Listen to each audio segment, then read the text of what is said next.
اعوذ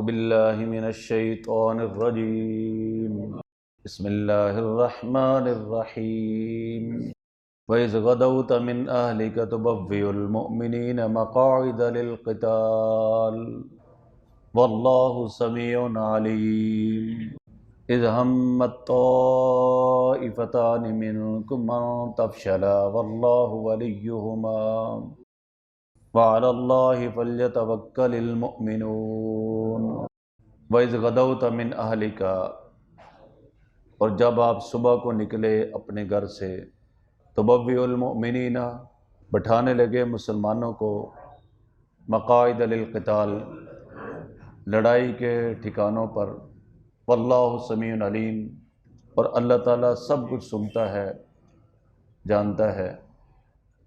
اذ ہمت طائفتان منکم ان تفشلا، جب ارادہ کیا دو جماعتوں نے تم میں سے، ان تفشلا، کہ وہ بزدلی کریں، نامردی دکھائیں، واللہ ولیہما، اور اللہ تعالیٰ مددگار تھا ان کا، وعلی اللہ فلیتوکل المؤمنون، اور اللہ ہی پر بھروسہ کرنا چاہیے مسلمانوں کو، ایمان والوں کو۔ ان آیات کے بارے میں کچھ باتیں ہم پڑھ چکے ہیں کہ غزوہ بدر کے اندر جب مسلمانوں کو فتح حاصل ہوئی، جس کا ذکر اگلی آیت میں کل انشاءاللہ آئے گا، کفار کی توقع ہی نہیں تھی کہ ہمیں بھی شکست ہو سکتی ہے۔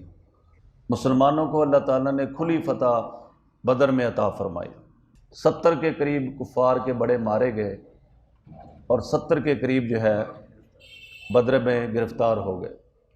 اب اس بات کا ان کو بڑا غم اور غصہ تھا مشرکین مکہ کو، تو اس کے لیے پھر انہوں نے احد کے اندر اپنی فوجیں لے کر مسلمانوں سے مقابلہ کرنے کے لیے آئے۔ تو یہ آپ پڑھ چکے ہیں کہ جب کسی معاملے میں وحی نہیں آتی تھی تو نبی پاک صلی اللہ علیہ وسلم صحابہ سے مشورہ فرماتے تھے کہ بتاؤ بھائی اس بارے میں ہمیں کیا کرنا چاہیے۔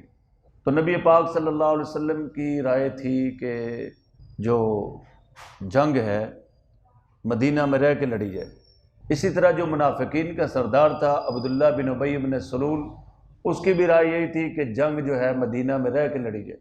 لیکن جو لوگ بدر میں شریک نہیں ہو سکے تھے، یا جو کفار سے باہر نکل کے لڑنا چاہتے تھے، ان کی رائے پر یہ فیصلہ ہوا کہ جنگ باہر نکل کر لڑی جائے، مدینہ سے باہر جا کے ان کا مقابلہ کیا جائے۔ تو احد کے میدان میں مسلمانوں کا اور کفار کا ٹکراؤ ہوا، اور اسی معاملے میں نبی کریم صلی اللہ علیہ وسلم نے خواب دیکھا تھا۔ آپ نے دیکھا کہ ایک گائے ہے ذبح کی ہوئی، تو آپ علیہ السلام نے فرمایا کہ ہمیں خیر حاصل ہو، اور ہوا بھی ایسے ہی کہ مسلمانوں کو شروع میں غزوہ احد کے اندر فتح حاصل ہوئی۔ اور آپ علیہ السلام نے یہ بھی خواب دیکھا دوسرے حصے میں کہ آپ نے اپنی تلوار ذوالفقار کو حرکت دی تو وہ ٹوٹ گئی اور اس میں دندانے پڑ گئے۔ تو اس کی تعبیر یہ تھی کہ ہمیں اس جنگ میں ہزیمت ہوگی، شکست ہوگی، اور پہلے مرحلے میں مسلمانوں کو فتح ہوئی اور دوسرے مرحلے میں مسلمانوں کو ہزیمت ہوئی، شکست ہوئی۔ حضور نبی پاک صلی اللہ علیہ وسلم کی ایک بات جو ہے وہ اس میں ماننے میں کوتاہی ہوئی، تو وہ جو فتح ہوئی تھی وہ شکست میں تبدیل ہو گئی۔ اور ابن حشام رحمۃ اللہ علیہ فرماتے ہیں کہ تلوار میں جو دندانے پڑ گئے، اس کی تعبیر یہ تھی کہ میرے اہل بیت میں سے ایک شخص جو ہے شہید ہوگا، اور وہ جو شہید ہوئے وہ حضور علیہ السلام کے چچا سیدنا امیر حمزہ رضی اللہ تعالیٰ، ان کا لقب کیا تھا؟ سید الشہداء۔ تو انہی حالات کو بیان کیا گیا ہے۔ فرمایا وَإِذْ غَدَوْتَ مِنْ أَهْلِكَ، اور جب آپ صبح کے وقت نکلے اپنے اہل سے، اپنے گھر سے، تو نبی پاک صلی اللہ علیہ وسلم جس صبح احد کے لیے نکلے ہیں تو کہاں سے نکلے تھے؟ بولیں۔ اس وقت نبی پاک صلی اللہ علیہ وسلم سیدہ عائشہ رضی اللہ تعالیٰ عنہ کے گھر میں تھے۔ حضرت عائشہ رضی اللہ تعالیٰ عنہ کے میں آپ کو ایک لطیفہ بھی سنا دیتا ہوں. میرے دوست ہیں بلکہ شاگرد ہے میرا، اس کی ماشاءاللہ اب تک 3 شادیاں ہو چکی ہیں. کتنا خوش ہو رہے ہیں. تو میں نے ان سے کہا کہ آپ ایسا کرو، ان تینوں کو علیحدہ علیحدہ گھر بنا کے دو. مالدار ہے تو جس کی باری ہو تو وہ اس کے پاس چلے جایا کرو. تو اس نے مجھے کہا، کہنے لگے استاد جی میں کیوں جاؤں، چوتھا گھر میں اپنا نہ بناؤں، جس کی باری ہو وہ میرے پاس آ جایا کرے. تو پھر جو ہے نا مجھے خیال آیا کہ نبی کریم صلی اللہ علیہ وسلم کا طریقہ کیا تھا.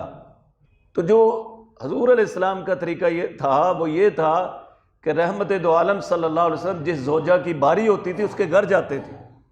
ایک وقت میں حضور علیہ السلام کی 9 ازواج مطہرات رہی ہیں، یعنی کہ 10واں حجرہ علیحدہ نہیں تھا. تو سنت کے قریب طریقہ کیا ہے کہ جس کی باری ہو، یہ نہیں کہ چوتھا اپنا گھر بنا لے.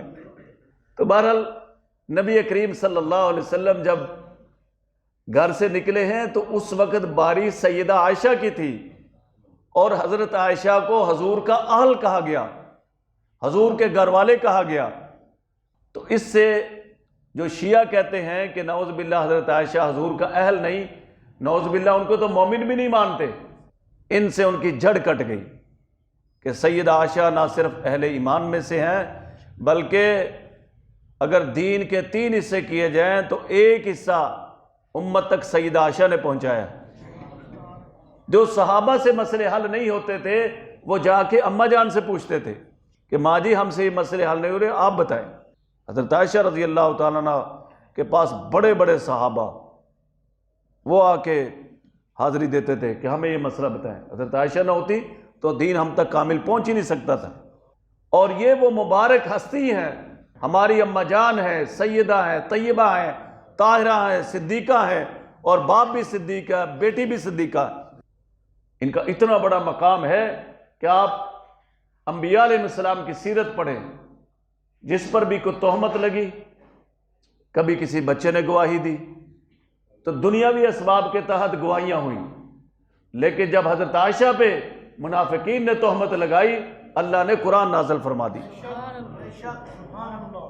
یعنی حضرت عائشہ صدیقہ رضی اللہ تعالیٰ کی پاک دامنی کا گواہ کون ہے؟ اللہ ہے.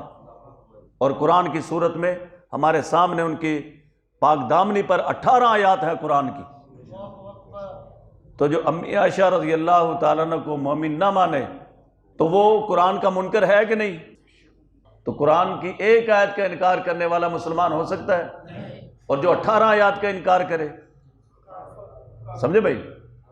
تو اس لیے یہ جو شیعہ ہیں، یہ جو روافض ہیں، یہ کسی اور طرف نہ بھی جائیں.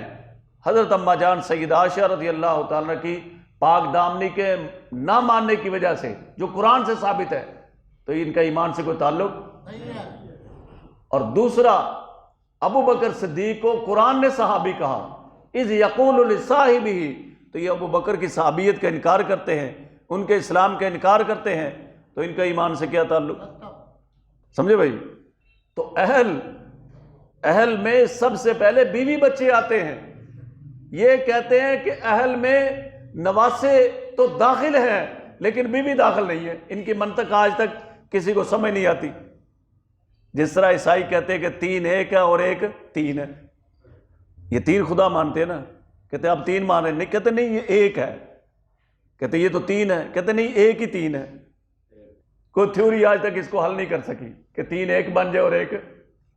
جس طرح غیر مقلد ہے نا، یہ 3 طلاقوں کو 1 کہتے ہیں. ایک آدمی نے کسی دکان پہ سموسے کھائے 3، غیر مقلد کی دکان تھی، کہتا بابا جی اس نے پیسے دیے 1 ہے، کہتا کھائے 3 ہے پیسے 1 کے، کہتا 1 مجلس میں کھایا نا. سمجھے بھائی؟ تو اگر اماں جان سیدہ عائشہ رضی اللہ تعالیٰ عنہ کو حضور کا اہل نہ مانے، حضور کی گھر والی نہ مانے، تو اس سے قرآن کا انکار لازم آتا ہے کہ نہیں؟ یہ آیت آپ کے سامنے ہے. وَإِذْ غَدَوْتَ، اور جب آپ صبح کے وقت نکلے، من اہلک، اپنے گھر والوں سے، اپنے گھر سے، اور وہ گھر کس کا تھا؟ حضرت عائشہ رضی اللہ. تبوئ المؤمنین، آپ بٹھانے لگے مسلمانوں کو مقاعد للقتال، لڑائی کے جگہوں میں. یعنی حضور علیہ السلام احد کے پاس تشریف لے گئے اور صحابہ کے یعنی کہ بطور ایک کمانڈر کے آپ علیہ السلام نے دستے متعین کیے کہ تم یہاں بیٹھو، یہاں بیٹھو، یہاں بیٹھو، اور جبل رمات کے پاس عبداللہ بن جبیر رضی اللہ عنہ کی قیادت میں آپ علیہ السلام نے 50 تیر اندازوں کا دستہ مقرر کیا کہ ہمارے ساتھ جو کچھ بھی ہو جائے تم نے یہاں سے نہیں ہلنا۔ تبوی المؤمنین، آپ بٹھانے لگے مومنوں کو مقاعد للقتال، لڑائی کی جگہوں میں، واللہ سمیع علیم، اور اللہ تعالیٰ سب کو سنتا ہے، جانتا ہے۔